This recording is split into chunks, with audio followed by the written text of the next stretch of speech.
In the morning, O Lord, you will hear my voice. In the morning, I will order my prayer to you and eagerly watch. As followers of Jesus, one of the great privileges we have is access to God. He's available to us and He invites us to draw near to Him.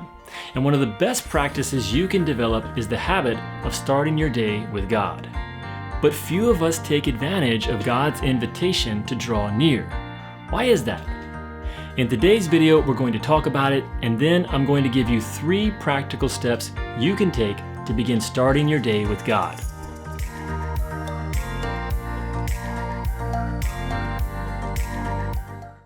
Hey, it's Andrew, creator and project lead of Into the Harvest, and this channel is dedicated to helping you be a disciple and make disciples. So if that's something you're interested in, make sure to subscribe and click the notification bell, because every week we're creating videos and resources to help you live and share your faith. Picture someone famous or important you would love to meet in person.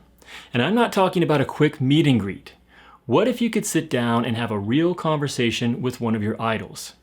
It could even be someone from the pages of history. What would it be like to have an intimate 2-hour conversation with Abraham Lincoln? If somehow this was possible and you were given the chance to meet with one of your heroes, would you be motivated? Would you want to take advantage of this amazing opportunity? Would you clear your schedule and make yourself available no matter what? You might see where I'm going with this. We've been given access to God Himself, because we believe in and belong to Jesus. Ephesians tells us we have boldness and confident access to God through faith in Jesus. Bold and confident access. But there's more.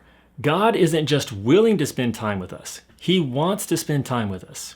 He calls us to draw near. Spending time with God is not just an opportunity. It's an act of obedience. So why don't we do it? Why do we fail to make spending time with God a priority? Well, I think there are 2 basic reasons. First, we're unaware of the invitation. We simply don't realize that God wants to spend time with us. But a second reason is we don't know how to do it. Spending time with God sounds great, but where do you start? And how do you make it a consistent part of your daily life? Well, in just a minute, I'm going to give you 3 practical steps that will help you start your day with God. But first, if you're interested in topics like this, click the like button on this video. It lets us know you're there, and it helps more people find this video so they can be helped in their spiritual life. Okay, 3 steps to starting your day with God. Are you ready for them? Each starts with the letter R. Retire, rise, and renew. Let's talk about each. Retire. Starting your day with God actually begins the night before. Remember, you're going to have a special appointment with a very important person in the morning. You don't want to wake up late, groggy, or grumpy.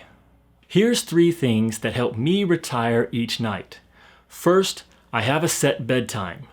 For me, it's 9:30. Second, I put my smartphone in sleep mode and make sure to stay off all technology 30 minutes prior to going to bed.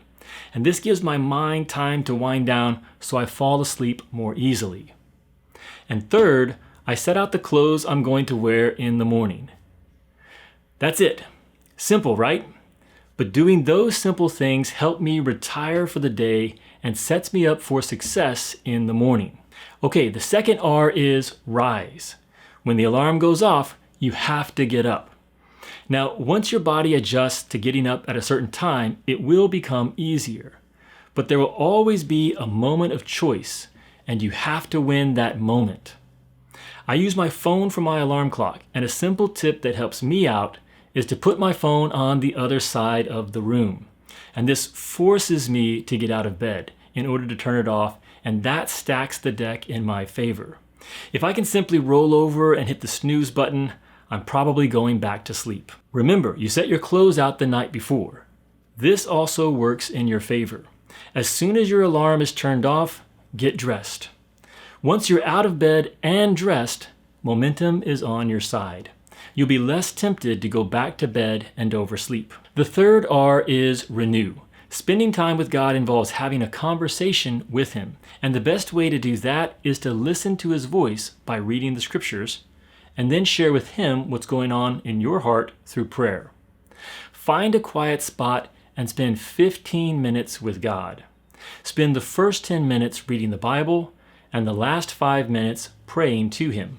I suggest you start off with the Gospel of Mark. It has 16 chapters, so every day for the next 16 days, start your day with God by reading one chapter in Mark, and then finishing with a short time of prayer. If you do this in about 2 weeks, you will have read through a book of the Bible, and you'll also be on your way to developing the habit of starting your day with God.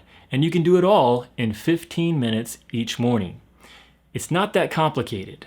Having a plan and being consistent is what counts. Well, let me wrap up with 5 bonus tips for success.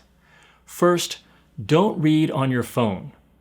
There are too many distractions. Now, there are some great apps out there, Bible apps that you can have, and they're great just to have for quick access to the scriptures throughout your day.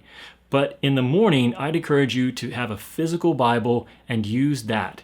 It's way too easy for notifications to come through or for you to get distracted by some sort of app or game on your phone. Second, don't have your phone on you. Leave it in airplane mode or do not disturb until you've finished your time meeting with God. Third, start with 15 minutes and then increase. You may be motivated to spend time with God and maybe you want to start off with 30 to 45 minutes. Limit yourself to 15 minutes a day, but do it consistently every day. Once you've built that habit, you can begin to bump up the time that you spend with God reading the scriptures and in prayer. The fourth bonus tip is to start with Mark's gospel and read one chapter a day. Similar to the 15-minute limit, read one chapter, stick with it every day. That's far more important than how much you read. The fifth and final tip is to have a small prayer card with 2 or 3 things you're thankful for, 2 or 3 requests that you want to ask God for, and 2 or 3 people you want to pray for. And use that small 3x4 card as a guide to your prayer time. This keeps your mind from wandering and keeps you on track during your prayer time. Well, I hope this video motivated you. Remember, God wants to spend time with you, and there's no better way to start your day than by meeting with Him. Click the like button and let us know in the comments if you've got your own tips for starting your day with God, or if you plan to start by reading the Gospel of Mark. We'll see you next time for another Disciple Tips video.